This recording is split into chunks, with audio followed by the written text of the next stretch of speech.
Hoy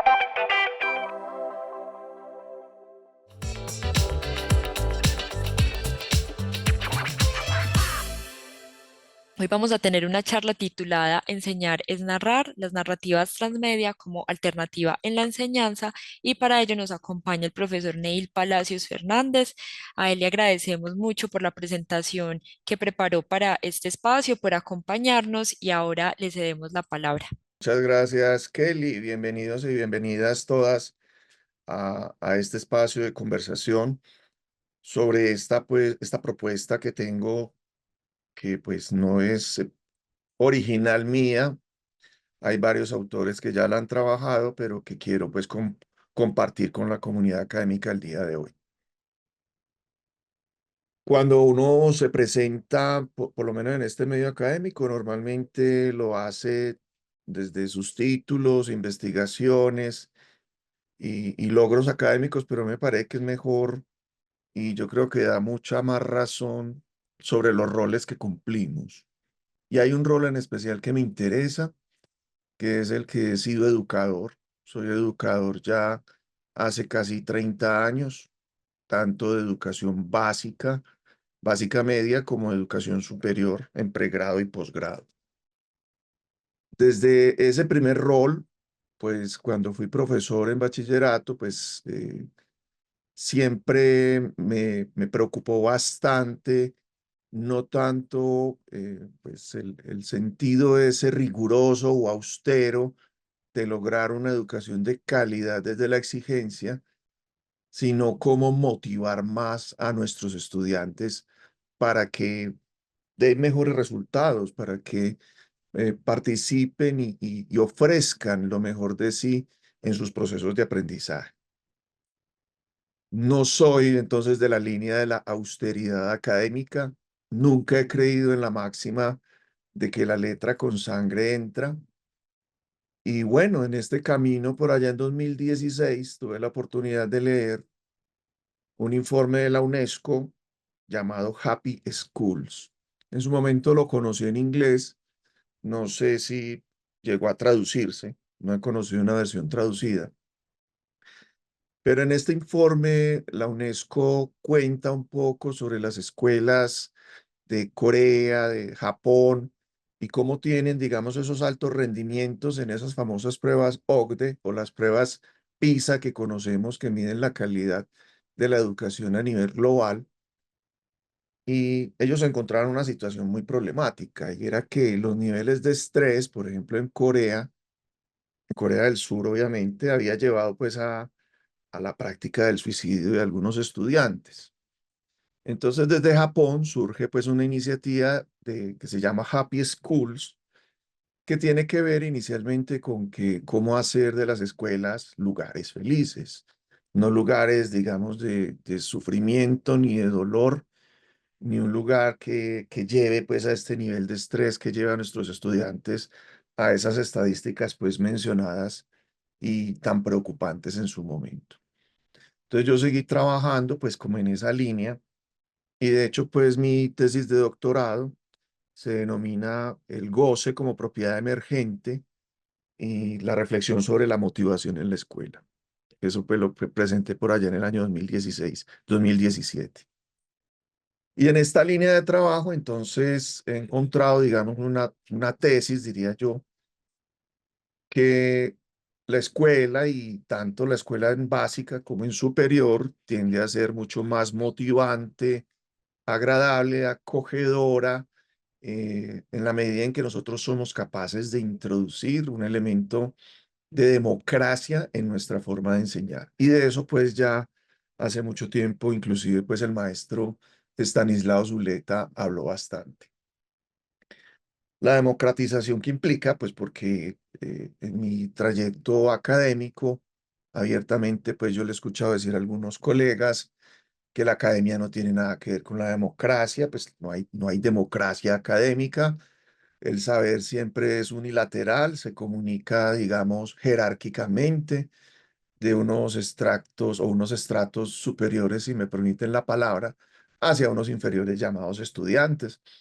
Hay docentes que ante la evaluación de estudiantes dicen que ellos no quieren ser evaluados por bachilleres y cosas por el estilo. Entonces, pensando en esto, ¿qué significa la democratización en un proceso de aprendizaje? ¿Cómo hacer partícipe a otros del aprendizaje? Pues me queda pues como me ha quedado esa inquietud y me he encontrado, pues he tenido otros encuentros, sobre todo pues en el momento en el cual se me ha manifestado desde algunas dependencias académicas dictar cursos sobre didáctica. Didáctica, pues yo soy profesor de filosofía, didáctica de la filosofía, y por allá pues también me sugirieron en algún momento en esa línea de didáctica trabajar un curso de cine y filosofía.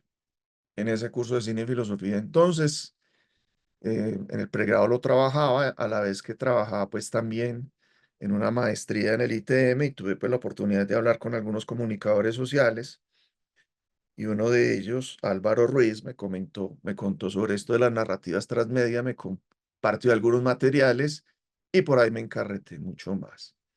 Entonces, voy a proceder a compartirle mis diapositivas de la presentación pues propiamente del día de hoy.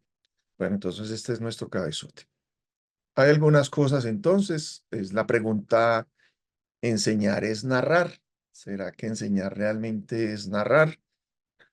Eh, Nosotros pues tendremos que pensar acá que la tradición académica que hemos tenido, esa enseñanza tal y como la conocemos, ha tenido una prelación, ese esquema lógico, silogístico de presentación pues de un docente de unos contenidos académicos que pues ha heredado de la academia o ha venido construyendo mediante su investigación. Eso pues es lo que tiene prelación. En ese esquema, pues cuando uno habla de las narraciones o de contar cuentos, porque yo digo que una persona que trabaje unas narrativas sabe contar cuentos, es un buen cuentero, ha tenido, digamos, poco reconocimiento o tiene poca cabida o eso no se considera, digamos, serio, riguroso, austero y propio de la academia. Entonces, ¿cómo puede tener cabida? Porque en la academia realmente tiene cabida, es lo que es la producción por tradición de esa literatura gris. Y la llamo así pues porque también tuve en mis años de universidad la oportunidad de trabajar en la biblioteca de la universidad, en la hemeroteca y darme cuenta de la cantidad enorme de colecciones bibliográficas que allá terminan reposando sin ser siquiera tocadas pues por muchos de los investigadores. Entonces, el narrar, el contar puede constituirse como una alternativa de persuasión. Esto es pues muy importante, además pues del esquema silogístico, lógico como lo llamo. La persuasión que se da a partir, digamos, de yo por qué opté por X o Y opción y para ello cuento una historia. Eso en publicidad uno lo encuentra muy bien en el llamado storytelling. Ojalá pues ahorita si nos da el tiempo buscamos algún storytelling en YouTube. Pero por ejemplo como IKEA, pues creo que es una compañía europea de venta de muebles, vende sus muebles contando historias, el storytelling como llaman. Eh, las narrativas transmedia entonces no, digamos que su fortaleza principal radicaría en este último elemento que mencioné ahora, que es la democracia en la enseñanza.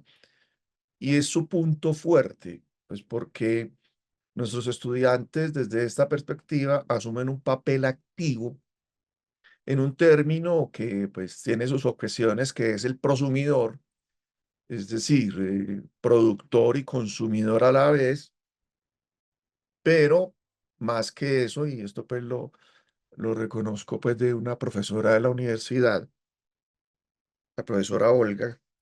Ella me decía que mejor es llamarlos co-creadores. Es mejor llamar a nuestros estudiantes co-creadores en este contexto.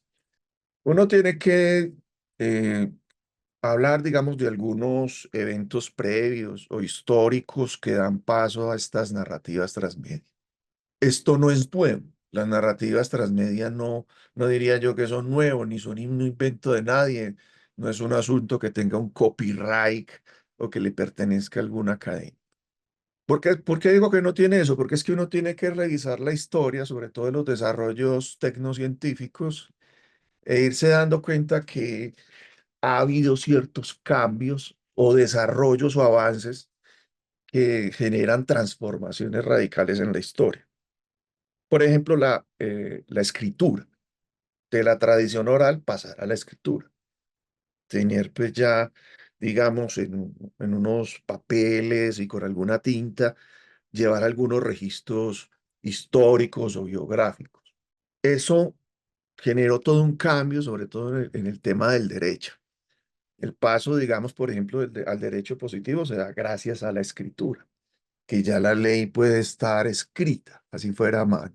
Y ni qué decir de la imprenta, en la imprenta de Gutenberg, que generó pues ya que ese viejo oficio de escribano pudiera ser pues de alguna manera abriera posibilidad a la popularización del libro.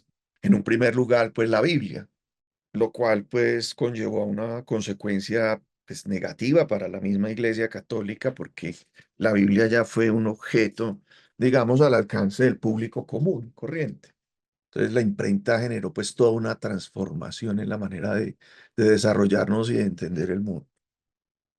Más adelante tenemos primeros desarrollos computacionales que yo no los circunscribo pues exclusivamente al siglo pasado, sino pues desde los primeros atisbos del desarrollo del lenguaje binario que viene inclusive desde Leibniz, según tengo entendido. Y pues en nuestra época, digo yo, pero esto es de finales del siglo pasado, la producción masificada de tecnoartefactos, computadores, celulares, tabletas, etcétera.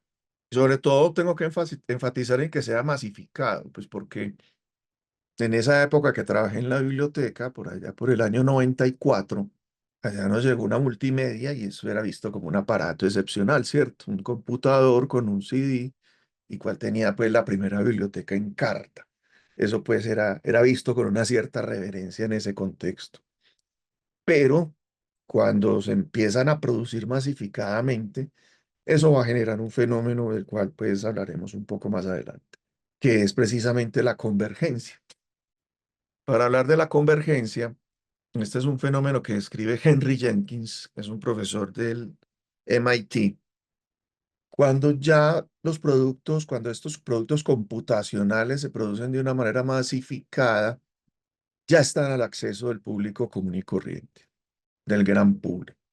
Todo el mundo puede tener ya en su casa fácilmente un computador, una tablet o un celular o un televisor inteligente. Y entonces, ¿qué pasa ya con el mensaje? Nosotros, pues hace muchos años, creo que eran los años 80, tuvimos la opción de en nuestras casas de tener la llamada perubólica. Veíamos televisión, sobre todo pues de canales peruanos, pero la televisión tenía ese componente que era lo que vamos a llamar el networking, que es una comunicación unilateral. Uno prendía el televisor 6 de la mañana y a las 12 de la noche ya terminaba la programación y se anunciaba la programación del día siguiente. Yo comparo ese fenómeno del networking con la educación tradicional.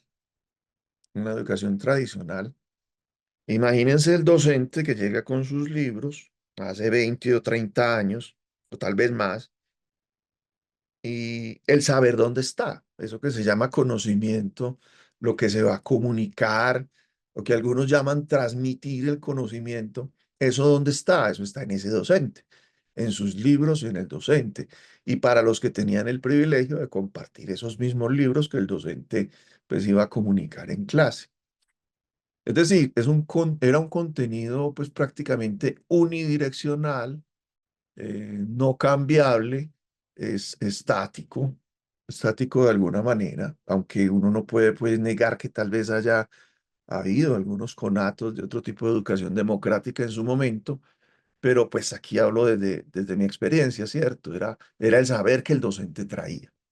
Yo no tenía acceso a ese otro saber, a no ser pues que fuera que me acercara a la biblioteca y tomara unos libros, unas enciclopedias que también tenían ese mismo saber. Entonces, vamos a llamar a eso el network, esa comunicación unilateral, una comunicación de un mensaje y un contenido bien definido, y que todavía sigue funcionando mucho en radio y en televisión, pero en televisión tiende a desaparecer también porque pues hoy en día tenemos algo más o menos interactivo, que es lo que llamamos la televisión por streaming, que después es ver la serie de Netflix. Hoy están hablando de la tal Medusa, y es decir, que uno la puede ver en cualquier momento del día o cualquier día de la semana.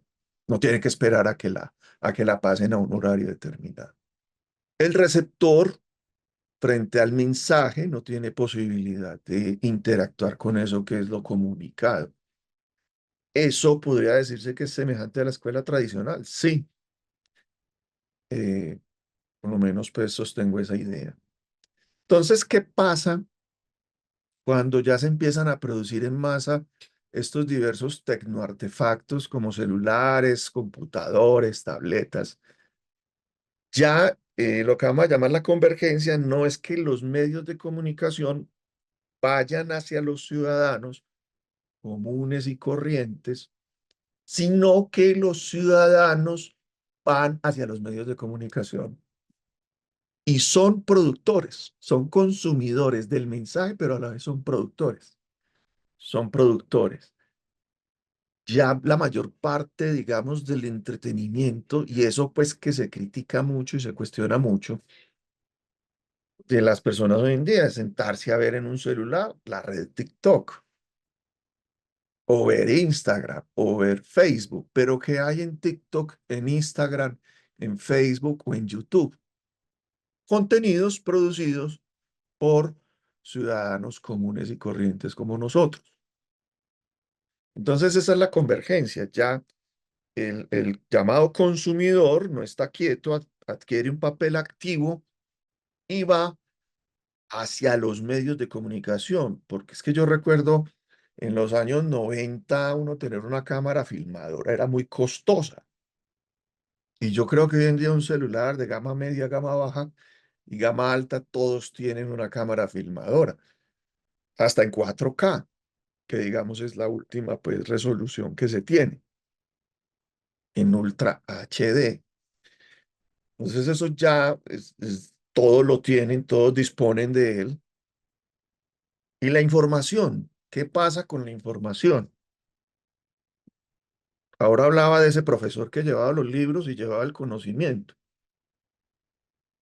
Me recuerdo mucho un artículo del profesor Gonzalo Soto que se llama La Nueva Edad Media. Y él comparaba esta época de la llamada posmodernidad. Él decía que esto es una nueva edad media porque en la Edad Media, pues Dios estaba en todas partes, no solo en el templo. Hoy en día la información está en todas partes, es ubicua.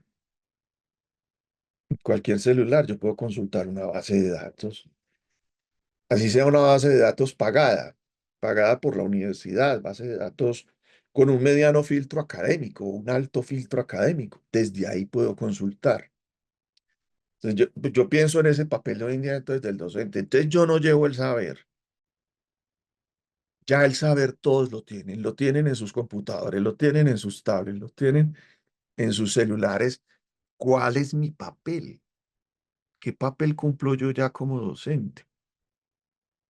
Y en esto pues me gusta mucho, como lo plantea Noam Chomsky, el docente es más ya un referencista, como en una biblioteca, porque la gente, así simplemente arrojada hacia toda la información existente, sin una guía y sin una orientación, sin alguien que le diga, vea, lea esto, arranque por acá, tenga cuidado con ese material, porque en Internet podemos encontrar toneladas de basura, pero también muchos diamantes. Entonces, se necesita esa función del referencista, del docente, pero el docente no es ya depositario de los saberes. Los saberes ya están ahí. Incluso uno puede acceder fácilmente a un artículo de una revista especializada y leerlo y acceder a un saber de vanguardia y validado internacionalmente. Entonces el papel del docente es más bien como ese referencista y yo le añadiría el motivador, el que democratiza ese saber y le permite al otro que sea partícipe en la construcción del aprendizaje. Y aquí hay una discusión pues también álgida, ¿cierto? Porque eso pues de lo que estoy hablando así tal cual, algunos lo denominan como constructivismo. El constructivismo, pues el radical, sostendrá que los saberes no es algo de lo que se parte, sino algo a lo que se llega. Entonces yo con mis estudiantes me propongo, no les estoy comunicando un saber, sino que vamos a llegar a un saber, vamos a alcanzar cierto conocimiento. Eso pues yo sé que tiene toda su discusión académica y las objeciones posibles, pero el papel de ese referencista, de ese docente motivador, diría yo que es también no arrojar sencillamente a la gente a toda esa información disponible, porque cuando se arroja a la gente a la información disponible, pues dice el mismo Chomsky, empiezan por generar teorías de la conspiración y de eso estamos repletos. El saber, pues digamos, contrastarlo, hay que depurarlo, hay que conversarlo, pero sí partir de la premisa de que por lo menos la información para llegar a un saber, ahí está. Entonces miremos un poco más este papel de los prosumidores, históricamente, ¿qué ha pasado? Pues yo no sé qué edad tengan ustedes, pero por allá en los años 70 u 80 vimos una serie que se llamaba Star Trek o Viaje a las Estrellas. Una serie pues bastante interesante con unos visos filosóficos bien profundos a veces. Pero en Star Trek, ¿qué pasó con Star Trek? Que la gente se apasionó tanto, hubo tanto seguidor que le gustaba mucho la serie, que pues fue una gran tristeza y una gran decepción cuando ella se acabó. Entonces los propios fanáticos se reunieron, recaudaron fondos, realizaron una producción y realizaron episodios anexos o consecuentes con la serie Star Trek. Intervinieron el contenido. El contenido no se quedó tal cual. Yo diría que aquí empieza parte de este fenómeno, digamos, de la convergencia y de la narrativa transmedia. En educación, en educación es semejante a la enseñanza en la que los estudiantes entran a formar parte del proceso de enseñanza-aprendizaje. No hay pasividad frente a lo compartido, frente a lo enseñado. ¿Usted cómo participa? ¿Usted qué puede hacer? Entonces uno ve pues aquí, por ejemplo, en Medellín hay un evento que se llama el Comic Con. Allá asisten los llamados cosplay, los fanáticos. Algunos dirán enajenados, algunos dirán alienados con la mentalidad capitalista del consumismo, pero también es un fenómeno que tiene su interés en la medida en que son participantes de lo que se produce. Yo entiendo perfectamente que hablar de estas narrativas transmedia no deja de tener, digamos, un tema político de fondo, y que es esa discusión, pues, entre la cultura del consumismo y todo eso, y el capitalismo, y lo que la academia, pues, trata de prepararnos para una, digamos, actitud crítica frente a ello. Pero, pues, en efecto, eh, yo digo, rescatemos eso, el tema de la participación, el tema de no dejar que el contenido se quede quieto, el tema de tomar, manipular, adecuar y producir nuevas formas en que ese contenido se está presentando. Y yo creo, pues, que ahí hay un aporte bien importante. Bueno, entonces hay que entender un poco más qué significa esto de la transmedia. Porque pues hay otros términos, por ejemplo, la multimedia. La transmedia, pues básicamente yo propongo, digamos, una historia que vamos a llamar seminal. Y el mejor ejemplo es esa famosa serie, pues, que pasó. Se llama The Walking Dead, los muertos caminantes, algo así. Me disculpan la mala traducción. En esta serie, pues la historia seminal es básicamente, hay una invasión zombie en Estados Unidos. Entonces, a partir de eso, ¿usted cuántas historias puede contar? Entonces está The Walking Dead, que inicia pues, se me olvidó el nombre de esta ciudad, en una ciudad estadounidense X, digamos. Y está Fear the Walking Dead, que ocurre en otra ciudad. Pero el núcleo de la historia sigue siendo lo mismo, la invasión zombie. Digamos, el punto seminal de la historia. Entonces, ¿qué pasa con The Walking Dead? The Walking Dead arranca a ser contada inicialmente como un cómic. Es un cómic inicialmente. Después, tengo entendido, se hace la serie, se hacen los videojuegos, el universo se expande y se pueden hacer, digamos, las animaciones y todo lo que usted quiera. Es decir, de esa historia seminal se expande a distintas plataformas y la historia se sigue contando y no ha acabado de seguir siendo contada. Es un universo inagotable a partir de una idea básica. Mientras que, si yo hablo de multimedia, en la multimedia vamos a tener una misma historia, pero contada desde distintas plataformas, pues por decir algo.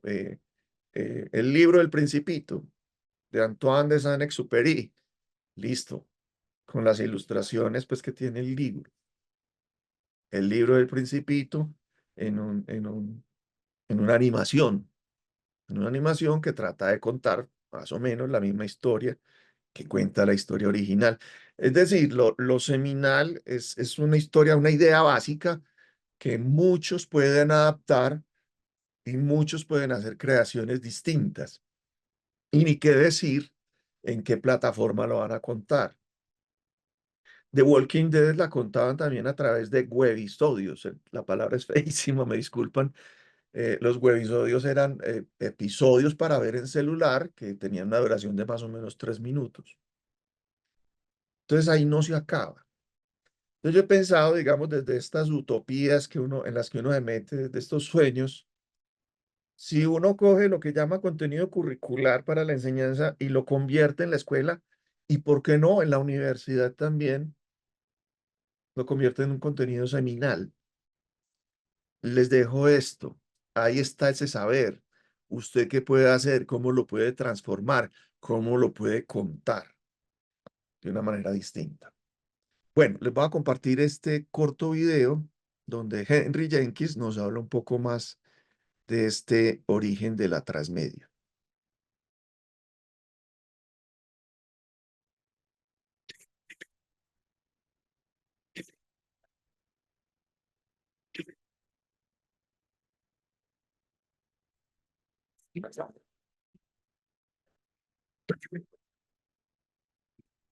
We're definitely in a moment of transition, a moment where an old media system is dying and a new media system is being born.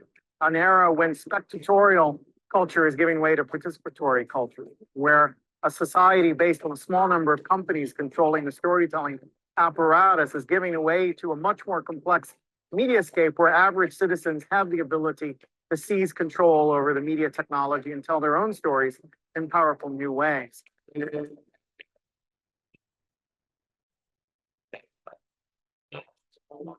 If we go back over thousands of years of human history, the most important stories were retold many, many times around the campfire.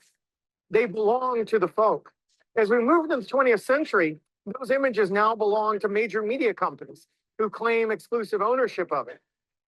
What we're seeing is in the digital age, as the public begins to take media in its own hands and begins to assert its right to retell those stories, the public are taking media without the permission of copyright holders and innovating, experimenting, recontextualizing, responding to those images in new ways.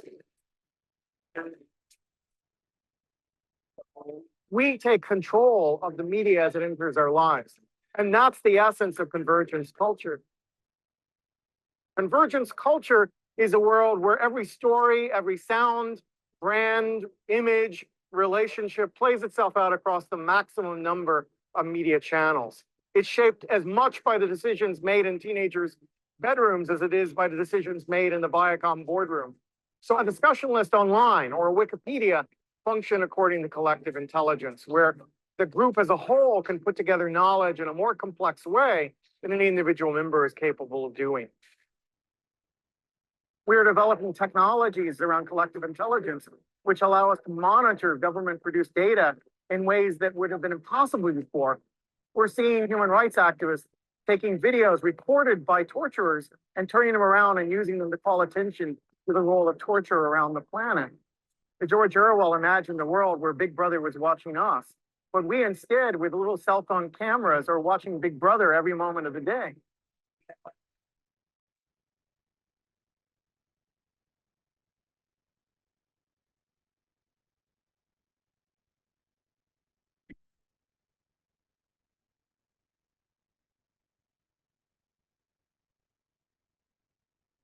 Transmedia project, the story or experience is spread across a variety of media platforms, not in a way that's redundant, but rather in a way that's complementary, so that each platform contributes what it does best. Matrix is everywhere. It is all around us, even now in this very room. Popular entertainment so far has been the best at exploiting these core principles. We might look at The Matrix as a story that unfolds across 3 feature films, a dozen animated short subjects, about 20 comic book stories, about 3 video games, and continues to expand as the audience takes it up and creates fan fiction or fan art or fan costumes or fan theater.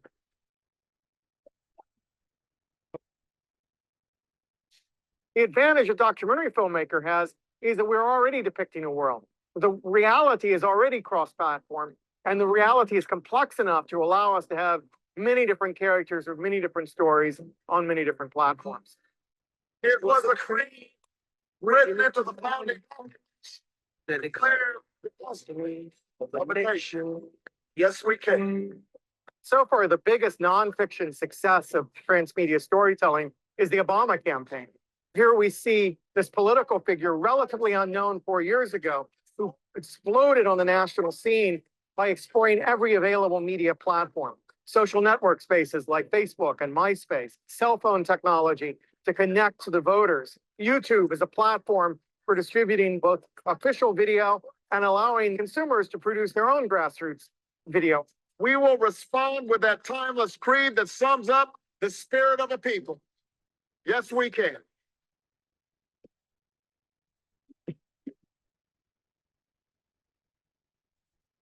World governed by principles of participatory culture has the potential to be much more diverse than a world controlled by a small number of media producers.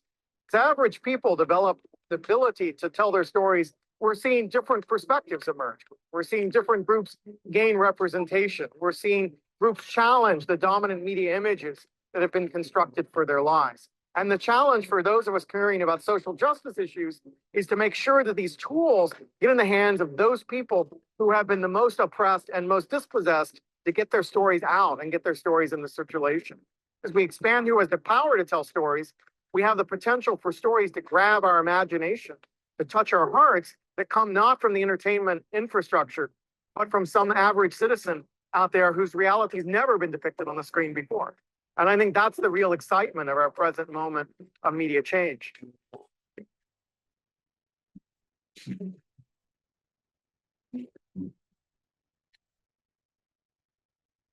Bueno, muy bien. Entonces ahí teníamos esta presentación de el profesor Jenkins contándonos sobre ese fenómeno pues de la convergencia, de las posibilidades que hay. Cuando este curso pues perdón, porque fue un curso que dicté en la universidad hace algunos años, siempre surgía como la preocupación, digamos, frente a la calidad o pureza de ese saber, porque pues al entregarlo yo a mis estudiantes y que ellos lo transformen, lo adecuen y lo presenten de maneras diversas o por mediaciones diversas, por un podcast, un video, una animación, que hoy en día tenemos la posibilidad de hacerlo con mucha más facilidad que antes. Ese saber no se tergiversa, ese saber no se pervierte, se ensucia un poco, si me permiten el término. Y yo les decía, es que quien ha aprendido algo de una manera pura, comillas, instantáneamente, nadie. Yo soy profesor de filosofía y yo todavía leo textos de filosofía y me pongo a ver cosas que no entendía en su momento, que tengo que releer y pasar muchas veces por ahí. Y ni qué decir en las matemáticas. Entonces el saber es un tema de rehacerse, de ensayo y error, de equivocarse pero por lo menos arrancar, tener un punto de inicio, un punto de conversación y una motivación inicial mucho más importante. Ahí tenemos entonces algunos ejemplos de narrativas transmedia de Walking Dead que ya la mencioné, Harry Potter, Star Trek, que tienen pues unas historias seminales, unos núcleos seminales que después se convierten en unos desarrollos posteriores. Bueno, estos son mis datos de contacto. Eh, Habría mucho más que hablar, ¿cierto?, sobre este tema, pero este era pues el contenido de mi presentación del día de hoy y les agradezco mucho. Muchas gracias, profesor Neil. Pues también invitar a los asistentes si tienen preguntas, si tienen dudas, comentarios para el profesor, los pueden dejar en el chat para que los compartamos y los intercambiemos aquí con el profe, aprovechando pues que nos está acompañando. Aquí hay algunos mensajes pues de agradecimiento por el espacio. Agradecen como por este espacio de conocimiento. Si hay alguien con alguna pregunta, la puede compartir. Por aquí hay uno que dice, profe, ¿cuál considera que es el papel de los medios de comunicación ahora que los usuarios van a los medios y hacen sus propios contenidos? El papel de los medios de comunicación en ese sentido, pues, de la convergencia. Yo realmente me pregunto mucho dónde van a terminar los medios de comunicación en este ámbito, porque como podemos ver, inclusive los medios de comunicación han ido incorporando la convergencia, por lo menos por ejemplo, en los noticieros, en un espacio donde el periodista es usted y donde buena parte, por ejemplo, de las noticias son tomadas con celulares, por lo menos las imágenes. Las imágenes digamos, de un accidente, ocurrió un accidente, el que está cerca filma y envía eso al noticiero y el noticiero pues obviamente hace una advertencia que es una imagen de un celular que puede tener defectos, pero esa es la noticia realmente. Yo no sé qué va a pasar con eso. Yo a veces me pregunto qué va a pasar con muchas de las profesiones hoy en día ya con la emergencia de este fenómeno de la convergencia y ni qué decir con la inteligencia artificial, que ese pues sería otro punto para conversar en relación con esto.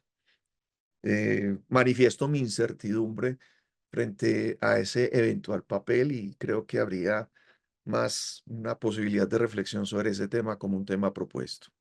Dice también por aquí en los comentarios y vamos a compartir pues como la grabación de este encuentro. Así es, a los correos que ustedes utilizaron al momento de la inscripción vamos a enviar la grabación y pues ya si el profesor nos lo autoriza, revisamos si podemos adjuntar la presentación, pero pues eso luego lo conversamos con el profe. Pregunta por aquí Juan Pablo, ¿cuáles serían las diferentes formas de adaptar las narrativas transmedia a la enseñanza o de incorporarlas en los procesos de enseñanza-aprendizaje?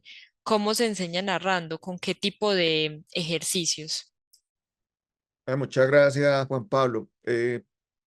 Hay constataciones prácticas, digamos, o ejercicios que se han realizado. Hay un colegio en Argentina que lo trabaja en educación básica, básica secundaria. Ellos tienen inclusive una página web enseñando filosofía desde las narrativas transmedia, que es el área pues que yo he trabajado por tradición. Me he metido a esto de las narrativas más como un diletante, como un gomoso, y desde la preocupación pues inicial que manifesté al inicio de mi presentación.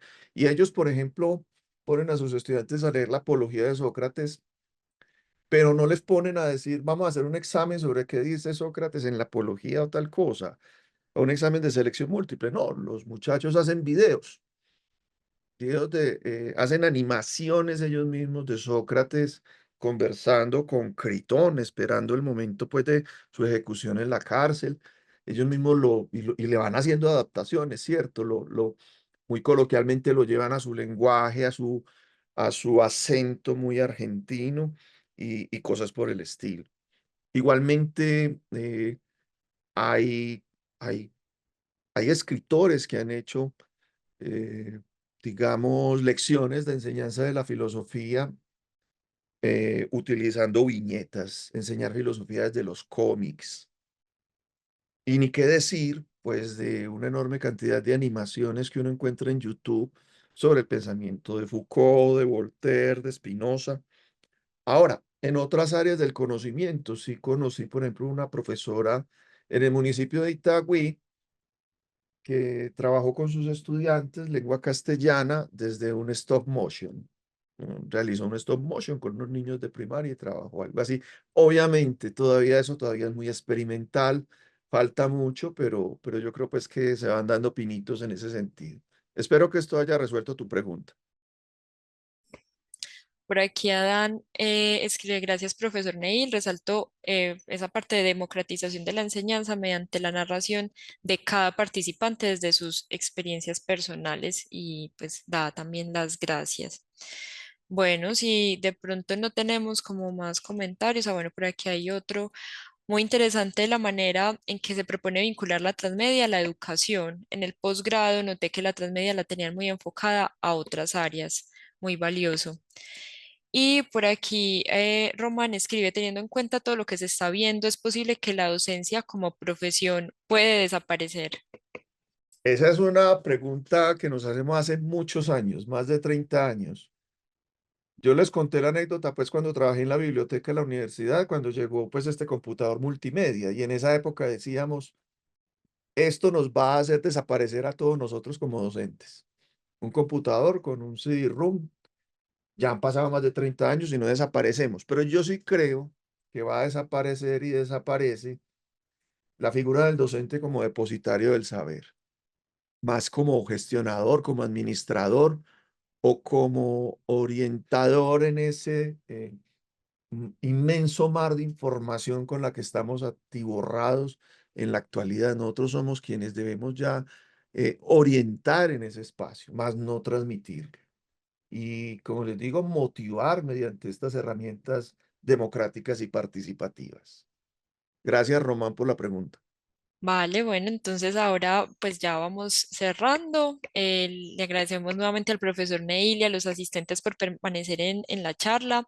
Los esperamos el próximo mes en el encuentro de Enseño porque quiero que tendremos en abril y les informamos pues que la charla quedó grabada como les estaba comentando hace un momento. Se las vamos a estar compartiendo a los correos que ustedes emplearon al momento de la inscripción.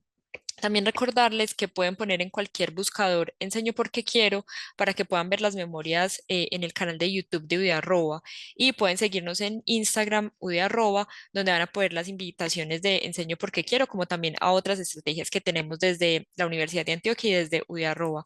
Muchas gracias, profe, por este espacio y le deseamos un feliz día a todos.